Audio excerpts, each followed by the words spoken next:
Hi, my beautiful souls. For those of you just joining Jennifer Rose, maybe this is the first video that you've seen, welcome.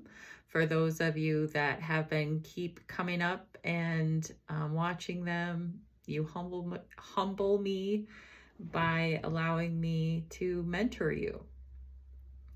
So let's get into it. This week, just to give a little bit of a backstory. So for the first 7 weeks, we worked on some topics: self-accountability, why we heal, the 5 habits. And now we're into our new series, which if you watch the last one, I had a spiritual experience last year that changed me fundamentally. I can't describe to you everything that happened because it was literally 9 days, but it was such a moment of that there's so many things in this world we're just completely unaware of, and that there is some higher power, whatever your belief system is out there, there is. And that the knowledge that I was given was 2 truths that I shared last week, but I'll share this week too.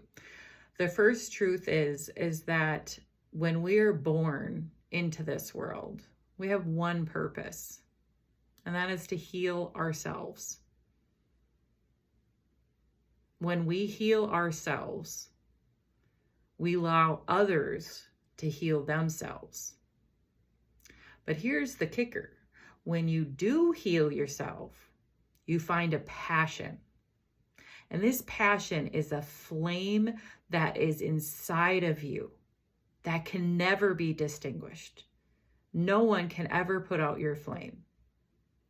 That passion that you get out of when you heal yourself will help the world. And you might not think, oh, I'm a computer generator engineer, whatever. I made an AI video today, an AI video that somebody out in this world created that I used to bring a message across.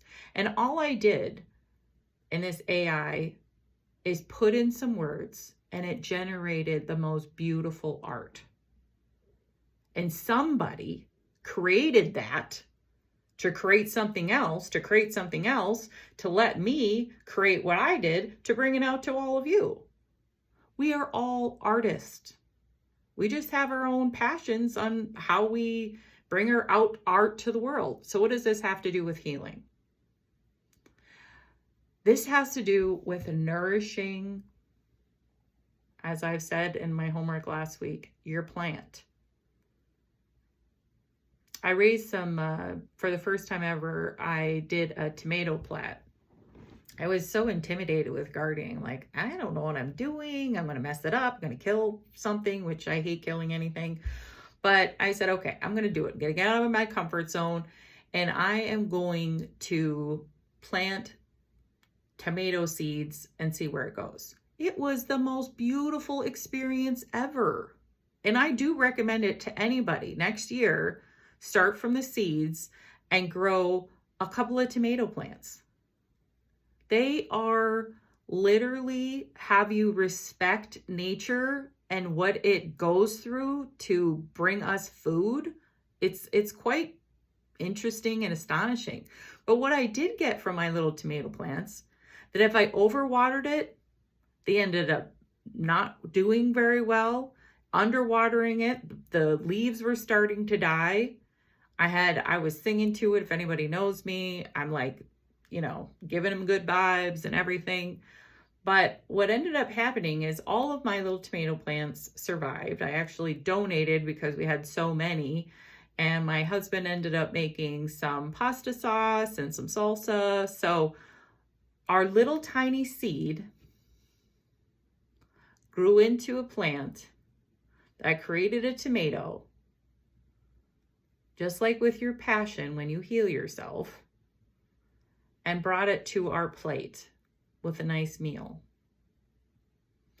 That is what this message is today. Nothing outside. I had to help that tomato plant grow.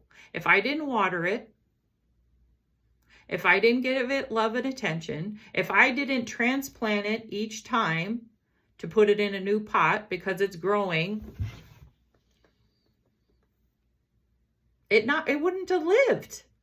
It wouldn't have thrived. It wouldn't have been able to make us pasta sauce and wonderful salsa. You and only you,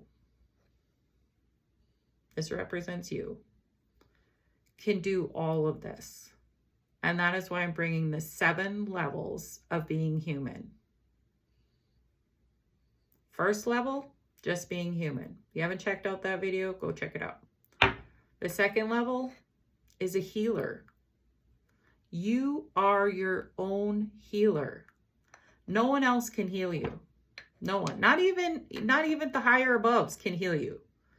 Literally slammed into a car head on, walked away without a scratch.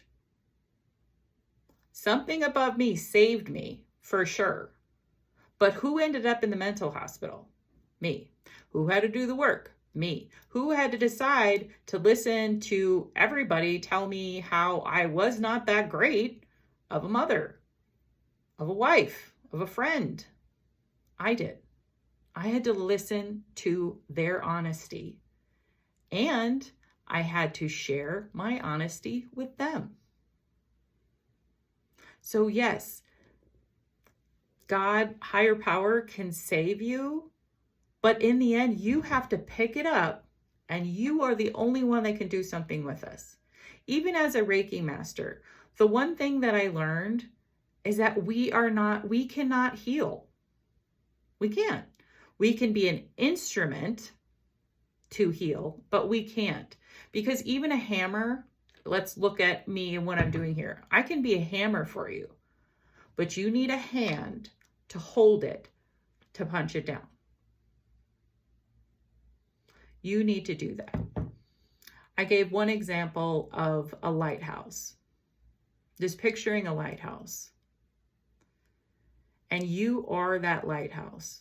And you have to build it brick by brick. Nobody outside of yourself can build your lighthouse. You have to do it. You have to build a foundation, which is the 5 habits we talked about in the previous videos. And then you have to start putting the construction in. And then eventually, when you are healed or on the other side, you light that thing up. And that's your passion. That is your spirit is awakened for all those other people that you will help in this world. But it starts with number 1. It starts with you. You are the only one that can help yourself. Now, I want to tell you a story, as I did kind of in the self-care video. Start at the beginning. When I got sick in 2003, an unknown illness. And if you've ever felt like, and I've listened to people this week talk about ailments that they've had, realizations that they come to, and they can pick up a book or they can get in a social group and find some camaraderie. I didn't have that. What book do I pick out about an unknown illness? Maybe they have more now, but back then they didn't have anything. And it wasn't in my mind and it wasn't in my body. So I was alone. And then you speed forward. Then I became a caregiver to 2 parents. And if anyone's been a caregiver, you're trying to have a marriage, take care of your children, take care of others, and be a caregiver. Where do you have time, any time for yourself? You don't.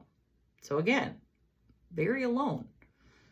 And then you come up to the spiritual experience, and that just puts you in a whole other realm, because who do you go to talk about a spiritual experience? Because you talk about it and then you're questioning somebody else's belief systems or faith systems, which isn't what you're doing when you have a spiritual experience. It's your experience. It's your interpretation. It's your truth that you find afterwards. Nobody has to believe your story, nor do they have to believe what your system is now. You can share it, but at the end of the day, it's up to every one of you to decide what that is for you. So again, isolating. Then you have a psychosis. Now we get to the end of the story. And literally, who do you talk to? Most people don't even recover from what I've been through. They don't come back mentally. And I did. So for the last 21 years, I've had to rely completely on myself. And last year, I finally reached out and got some help, got some real support systems. And that has been what's nourished my plant, is your self-care team. And that's crucial to building your lighthouse, is to have your own self-care team. Have a team of people that care about you. I care about you, and that's why I did the Jennifer Rose pledge, because I wanted you to do some actionable things that can hold you for accountability. But you also have a chiropractor, like Dr. Tammy at Genesis Chiropractic in Middleton. Amazing. My back, I could not have recovered. Morgan with soulful massage. Amazing. Like, there is people on your self-care team that you put around you that help you heal, but they are just instruments. They cannot pick up this and do the work for you, but what they can do is help you with this. So you got to find your self-care team that works for you. So how do we heal? Where do we start? The thing we start with is our mind first. And I'll tell you why. Because I was literally losing it before my spiritual experience. I used drugs, pot mostly. I had drinking.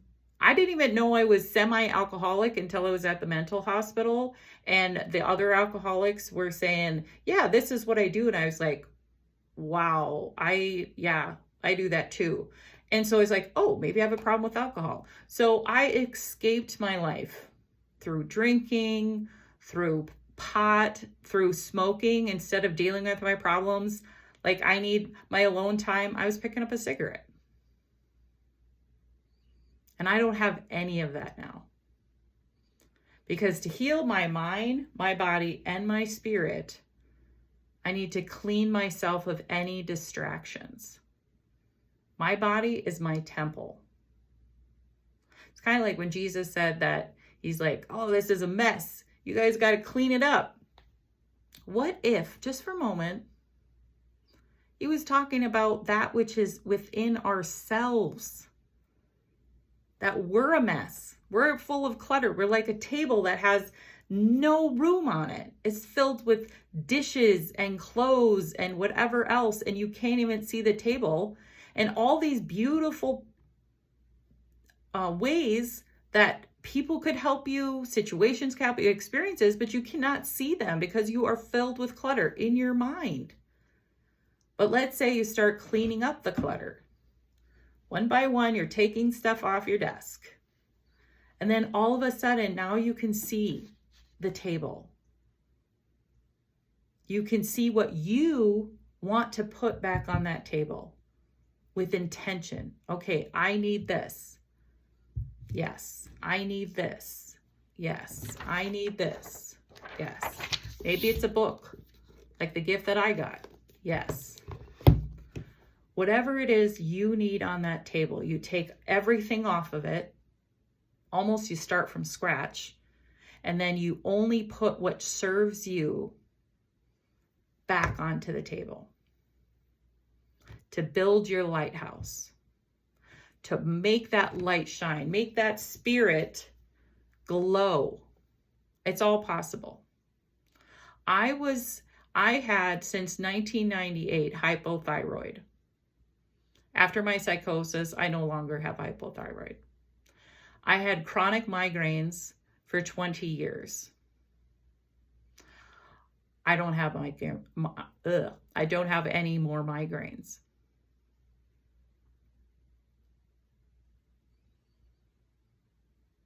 I was on like at least 3 or 4 medications plus an injector for my migraines.